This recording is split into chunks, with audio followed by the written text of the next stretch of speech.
ওই কিরে, ওই তোরা কি ভালো হবি না?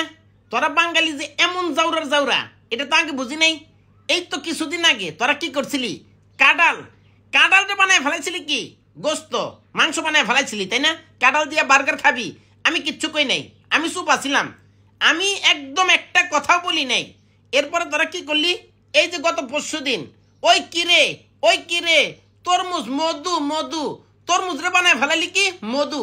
সারা জীবন পূর্বপুরুষরা খাইছে এটা তরমুজ কইয়া, তুই বানালি কি মধু। আমি একদম কথা বলি নাই, আমি চুপ, আমি নিরহ একটা প্রাণী, আমি কোনো কথাও বলি নাই, প্রতিবাদও করি নাই। কিন্তু আমি তো বুঝি নাই রে ভাই, তোরা এরকম শয়তানের শয়তান, 2 দিন পরে তোরা আমার উপরে ঝাঁপাইয়া পড়বি। আমি হইলাম কি গুলহাপ, সারা বাংলাদেশের মানুষ ছিল গুলছাপ। তোরা কি করলি? কথা নেই বার্তা নেই, আমার বানায় ফেলালি সান্ডা, সান্ডার বিরিয়ানি, কফিলের পোলারে সান্ডা খাওয়াবি। হ্যাঁ, তো তোরা আমার উপরে কেন লাগলি? আমি কি তোকে বারাবাতে ছাই দিছি রে?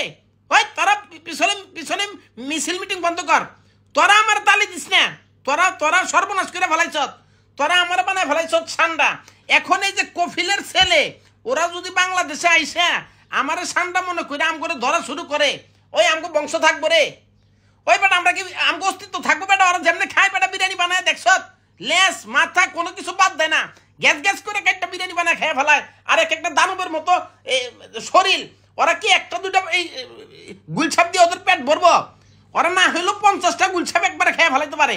তোরা এটা কি করলি ভাই? তগলকে আমাদের তো কোনো শত্রুতা নাই। একটা কথা ডাইরেক্ট বলে দেই, শোন, এই যে আমার লগে তিরিং বিরিং করছ, আম করে ফাঁসাই দিছ, আমরা আন্তর্জাতিক ট্রাইব্যুনালে এটা নিয়ে বিচার চামু। তোরা কি কারণে আমি গুলছাপ আমার পদবি চেঞ্জ করে আমার বানায় ফেলাইছ সান্ডা, তাই না? এর বিচার আমি সামু, বিচার করমু, মনে রাখিস। আরেকটা কথা বলি, অতিরিক্ত বাড়াবাড়ি কিন্তু ভালো না। যদি বেশি বাড়াবাড়ি করস, এই যে কি এই শাহবাগে চলতেছে না, হ্যাঁ, চেয়েছিলাম হিস্সা হয়ে গেলাম বেশ্যা, এইরকম আন্দোলন শুরু করে দিব। আমাদের গোটা পরিবার জাতি আমরা এক আছি, এদেরকে নিয়ে যদি প্রয়োজনে আমাদের শাহবাগে সাহা ম্যাগি নুডলস খাইয়া যদি আন্দোলন করতে হয় আমরা করবো। চেয়েছিলাম হিস্সা হয়ে গেলাম বেশ্যা, এইরকম আন্দোলন চলতে পারে। আর আমি হইলাম গুলহাপ হয়ে গেলাম সান্ডা, এটা হইতে পারে না। হ্যাঁ বেটা, তোরা এরকম করলি কেন? আগে বেটা তোর আগেই তো ভালো আছিলাম, তোরা এখন এই যে কথা নেই বার্তা নেই, হুট করে আমার বানায় ফেলাস কি এ সান্ডা, তোরা বানায় ফেলাস তোর মুজরে মধু, তোরা বানায় ফেলাস কি কাঁঠাল রে গোস্ত। ওই তোদের ঘরে কি মা বোন নেই? হয় কি রে, তোর ঘরে কি মা বোন আছে? হ্যাঁ, তোরা এই যে দেখলি যে 2 দিন আগে কি হইল, মামুন লাইলার কি একটা বিতিক মারামারি কাটাকাটি লাগছে না? ওগো একটারে গুলহাপ না সরি, ওদের একটারে সান্ডা বানায় দিতি, ওদের 2টারই সান্ডা বানায় দিতি। কফিলের ছেলে আইসা ধরে খেয়া ফেলাইব, শেষ ঝামেলা শেষ, সোশ্যাল মিডিয়া নিরাপদ। কিন্তু সেটা করস নাই, তোরা লাগছত কি একটা নিরহ প্রাণী। আমরা ভাই বনে জঙ্গলে ঘুরে ঘুরে এর খোয়ার থেকে একটা মুরগি হয়তো কামড়দা খাই, এটু কি আমাদের অপরাধ? একটা মুরগি খেয়ে ফেলাই, কিন্তু আমরা তো কারো বারাবাতে ছাই দিই না। আজকে প্রতিবাদ করতে বাধ্য করিস না, আগেই বলি।